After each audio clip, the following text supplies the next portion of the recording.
आणि आपल्यासोबत मध्य रेल्वेचे जनसंपर्क अधिकारी आहेत स्वप्नील लीलाजी आपल्यासोबत जोडले गेलेले आहेत। स्वप्नीलजी, आपण बघतोय की अवकाळी पाऊस आहे, अचानकपणे सुरू झालेला हा पाऊस आहे, काहीसा मध्य रेल्वेच्या वाहतुकीवरती परिणाम झालेला आहे। तुम्ही काय सांगाल मुंबईकरांना आताची नेमकी रेल्वेची परिस्थिती काय आहे?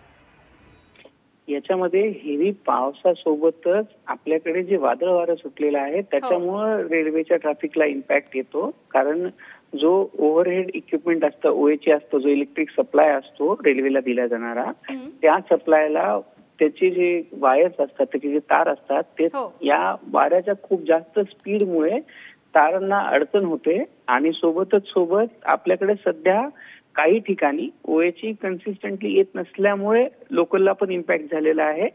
तर मुंबईकरांना हीच विनंती आहे मध्य रेल्वेकडनं की काळजी घ्या, काळजीपूर्वक हे करा, कारण बऱ्याचशा जागेमध्ये भरपूर जोराचा पाऊस आणि वादळी वारं चालू आहे।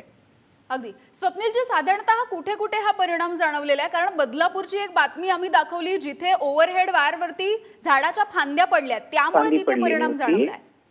बदलापूरपासून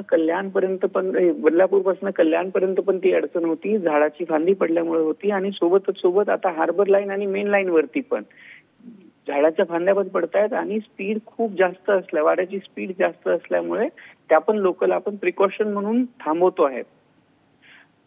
प्रिकॉशन म्हणून, कारण ट्रेन एक्स्ट्रा ज्यावेळेस वाऱ्याची जास्त स्पीड असते त्याच वेळेस ओएचच्या वायरनी पॅन्टोमध्ये एंटँगलमेंट होऊन काहीतरी अनयुज्युअल होण्याची शक्यता असते, म्हणून आपण गाड्या त्या पण थांबवतो। बरं, धन्यवाद स्वप्नीलजी, तुम्ही ही माहिती दिलीत यासाठी।